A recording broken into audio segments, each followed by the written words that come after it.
Alhamdulillah pemirsa, Assalamualaikum warahmatullahi wabarakatuh. Kita ketemu lagi, sama-sama kita mengucap basmalah. Bismillahirrahmanirrahim.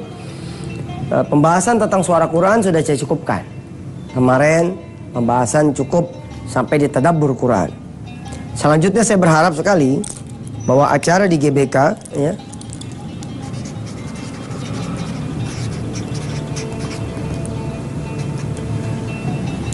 bertajuk ngapal itu mudah menjadi semacam training akbar, tausiah akbar, motivasi akbar ya, yang diikuti oleh puluhan ribu jamaah kaum muslimin. Acaranya saya pengen bikin 2 bulanan sekali. Sekali lagi saudara, sebagai penutup suara Quran, pembahasan suara Quran, saya kepengen sekali ada acara di GBK bertajuk ngapal Quran itu mudah, di mana puluhan ribu jamaah kaum muslimin 2 bulan sekali berkumpul, berganti-ganti orangnya mempelajari metode ngapal Quran ya, dengan cara yang paling mudah insya Allah. Nah, saya mengundang saudara-saudara semua nanti untuk menjadi tiket boxnya.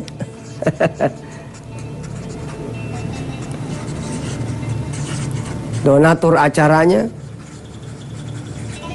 panitianya, dan pesertanya.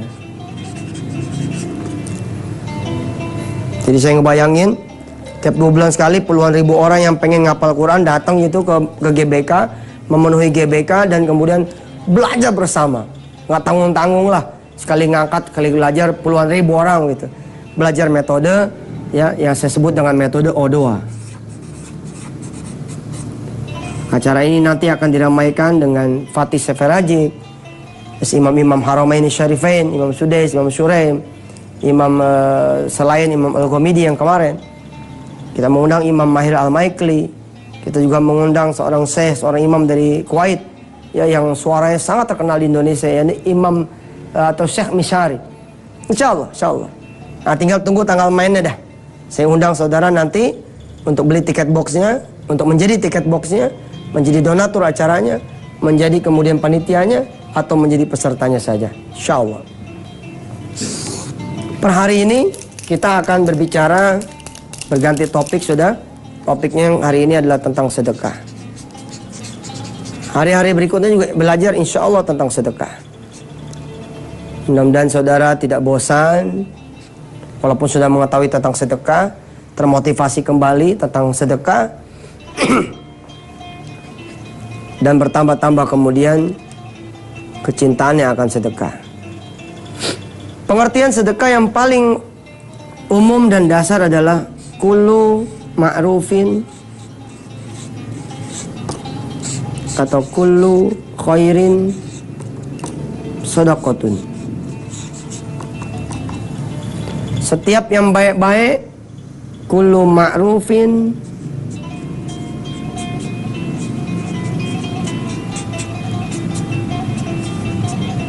setiap yang baik-baik, setiap yang benar-benar, setiap yang manfaat-manfaat, itu adalah sedekah.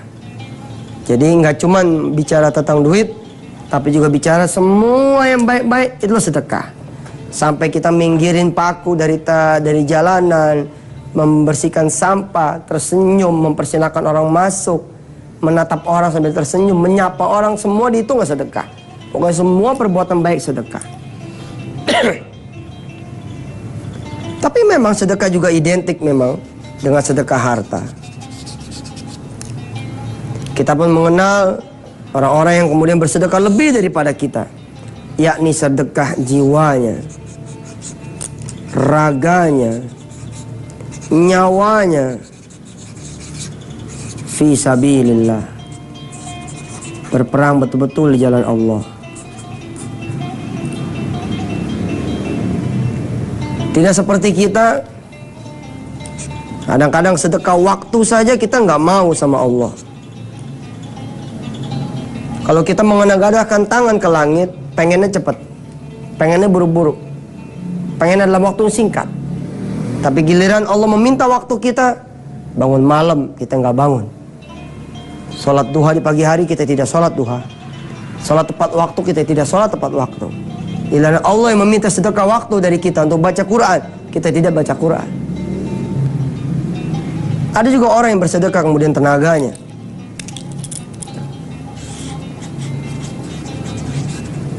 Ada orang yang sedekah kemudian ilmunya. Bahkan terkenal sekali di dalam sejarah Islam, ketika pertama kali kaum Muhajirin tiba, ya, menemui kaum Ansar di Madinatul Munawwarah, bahkan ada sahabat Rasul yang menyedekahkan istrinya. Subhanallah, nggak kebayang dah kalau mau kita sekarang bagaimana ceritanya ini. Nggak kejangkau, emang nggak kejangkau perbuatan sahabat-sahabat Rasul mah. Buat kita nggak ada apa-apanya. Di kemudian hari saya juga menemukan orang-orang gila, orang-orang yang luar biasa dalam sedekah.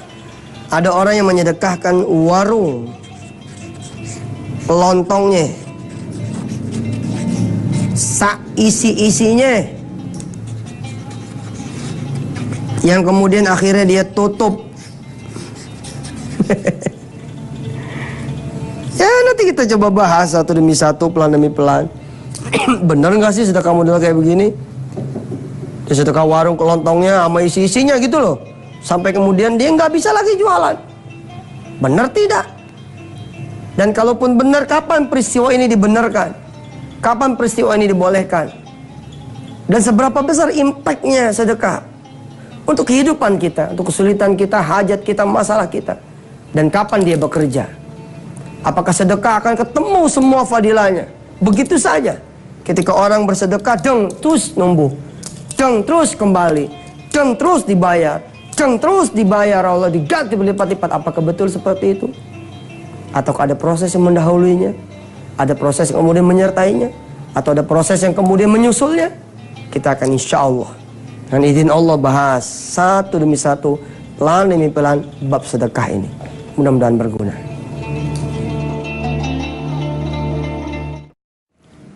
Ada seorang kawan, gitu ceritanya, mengangkat mobil, beli mobil maksudnya, mobil bekas. Sebutlah harganya 50 juta. Sahabat ini bukan seorang muslim. Dia panggil kemudian pembantunya. Dia bilang, bagiin duit 1 juta. Lo amplop-amplopin, lo jalan kanan kiri, depan belakang kita punya showroom, bagiin 1 juta. Gue habis ngangkat 50 juta tuh mobil. Si pembantunya ini kemudian membagi-bagikan ini.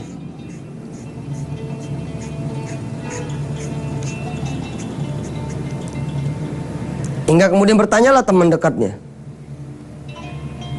ente habis ngangkat mobil 50 juta, terus ente sedekah 1 juta. Itu maksudnya gimana? Supaya dagangan lo laku?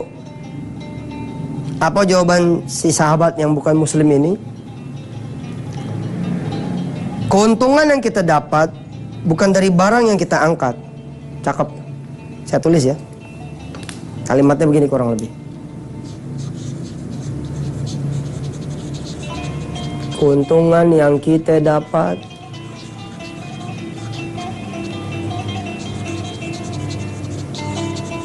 bukan dari barang yang kita angkat, tapi dari sedekah yang kita keluarkan.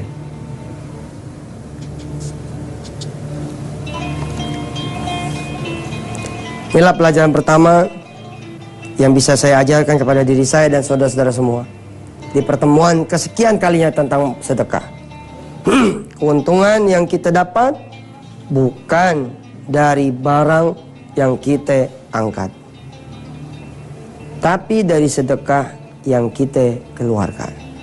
Rupanya beliau ini pengen punya untung 10 juta. Maka dia keluarkanlah 10% dari 10 juta. Didapatlah angka 1 juta. Ketika kemudian dia pengen ngangkat keuntungan itu, ngambil keuntungan itu 15 juta,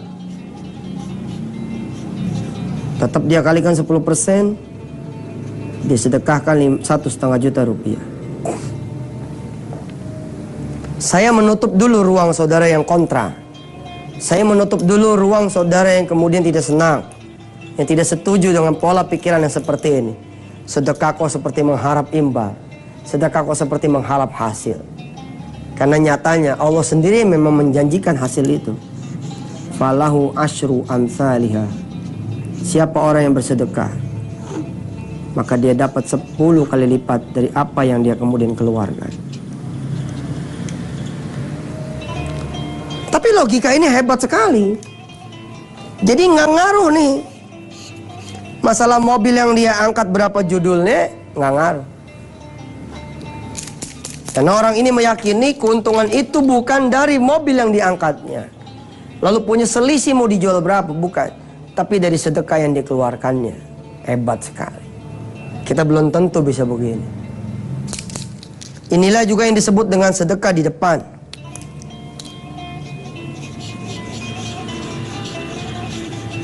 Belum lagi laku barangnya, dia sudah sedekahkan di depan. Perhatikan saudara. Belum lagi laku barangnya, dia sudah sedekahkan. Calon keuntungannya disedekahkan. Sehingga menurut hitung-hitungan matematika sedekah, modal orang ini mengangkat barangnya bukan 50 juta, tapi berapa? 50 juta plus sedekahnya 1 juta. Sama dengan 51 juta. Luar biasa. Dan orang ini kemudian, dari cerita ini saya mengetahui, barang kira-kira nggak laku pun, Allah kemudian bisa membuat barang ini menjadi laku dengan kehendaknya, dengan jalan bersedekah. Pilihan tentu di kita semua. Apakah kita mau mempercayai janji Allah dan memahami kisah ini sebagai kisah hikmah yang bisa kita telaudani, kita ambil sarinya, kita petik hikmahnya, kita ikutin yang baiknya? Apakah akan menjadi perdebatan sengit belaka tanpa saudara bersedekah? Pilihan ada di diri saudara. Saudara yang punya gaji 3 juta, mungkinkah punya penghasilan 10 juta rupiah? Kalau melihat gaya ini, maka mungkin sekali. Caranya bagaimana? Saudara yang bersedekah 3 juta, saudara yang kemudian punya penghasilan 3 juta, keluarkan di jalan Allah 1 juta. Di atas kertas, saudara akan berkurang menjadi 2 juta. Tapi 1 juta inilah yang akan menjelma menjadi 10 juta rupiah. Ya Ustadz, saya melakukan itu kok, tapi nggak berhasil kok. Ini dia. Sedekah, jangan berhenti sampai di sini. Terus lagi belajarnya, maka terus lagi ikutin episodenya. Mudah-mudahan Allah Subhanahu wa Ta'ala menambah terus pengalaman dan ilmu sedekah untuk kita semua. Alhamdulillah ada banyak pemirsa yang bertanya kepada saya, kok nggak ada lagi sih bacaan Quran 1 hari 1 ayat? Ya insya Allah nanti diadain lagi. Ustadz, kok nggak ada lagi doa barengnya? Tiap hari doa bareng? Iya ntar diadain. Kapan? Ya udah sekarang aja kita doanya. Kalau masalah ayatnya kita belum dapat bocoran nih. Kemarin udah sampai mana ayat itu? Ayat berapa? Ntar kita cari deh ya. Ntar mungkin besok atau kapan kita mulai lagi. Tapi doanya kita mulai dari sekarang. Ayo pemirsa, siap-siap di depan layar kaca kita berdoa.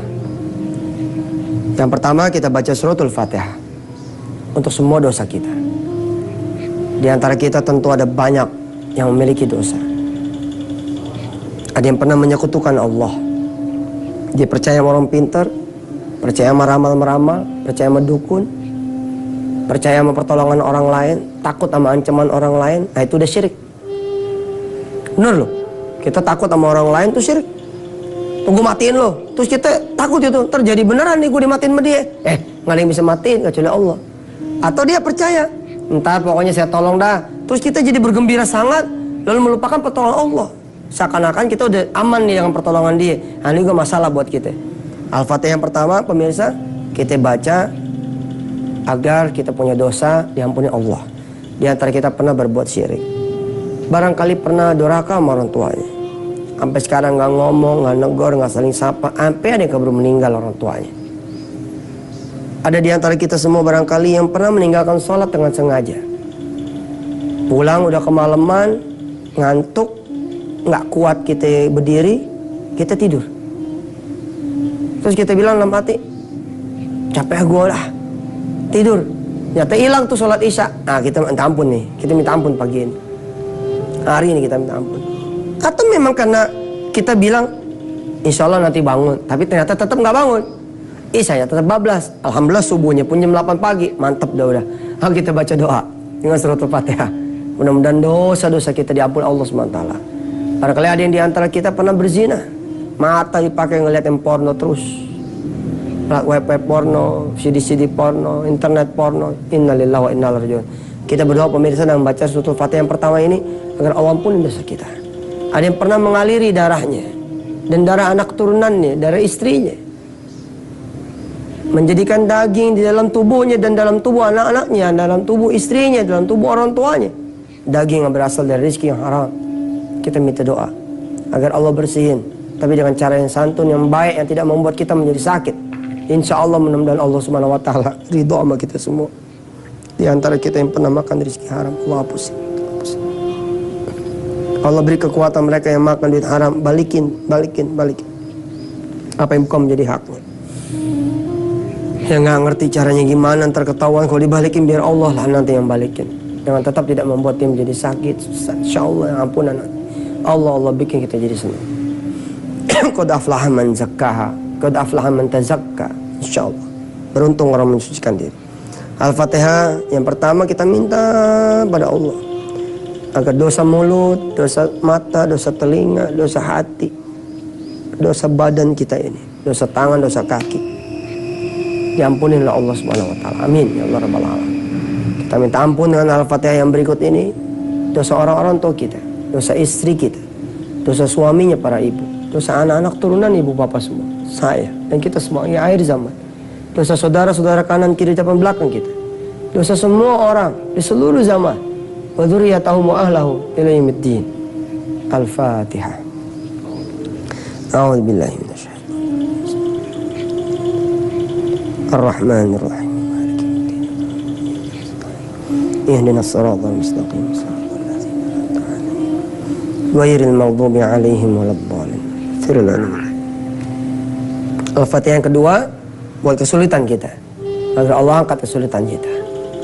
Dengan dosa kita minta ampun, mudah-mudahan dosa ini bisa minggir sehingga pertolongan Allah bisa datang, kesulitan kita bisa hilang. Apapun kesulitannya, apapun juga hajatnya, untuk urusan anak turunan kah, rizki harian kah, mingguan, bulanan, duit, utang, jodoh, pekerjaan, rumah tangga, karir, jabatan, ya, perkara-perkara sosial, yang lain semua. Bahkan bukan cuma kesulitan dan hajat di dunia, tapi juga nanti di alam kubur, di yaumil hisab nanti. Mudah-mudahan Allah penuhi hajat kita. Allah tidak bikin kita haus, Allah tidak bikin kita kelaparan, Allah tidak bikin kita susah, Allah tidak bikin kita gelap, Allah tidak bikin kita kepanasan, Allah tidak bikin kita nyasar, Allah tidak bikin kita ada di kelompok orang-orang yang bermaksiat, Allah tidak bikin kita ada di kelompok orang-orang yang dimurkai Allah, Allah tidak bikin kita ada di kelompok orang-orang yang dipersulit oleh Allah di padang mahsyar nanti. Al-Fatihah yang berikut ini buat segala hajat dan kesulitan dunia dan akhirat kita. Al-Fatihah. A'udzubillah. Alhamdulillahirabbil alamin. Iyyaka na'budu wa iyyaka nasta'in. Shiratal ladzina an'amta 'alaihim ghairil maghdubi 'alaihim waladdallin. Al-Fatihah berikut untuk acara kita nih pemirsa bisa Taati Antv, mudah-mudahan saya dikasih sehat, saudara dikasih sehat, Antv dikasih sehat, sehat semuanya sampai keuangannya juga sehat. Kita minta sama Allah acara kita ini barokah, bisa menjadi wasilah kita menuntut ilmu dan mencapai ridha Allah Subhanahu wa taala. Al-Fatihah.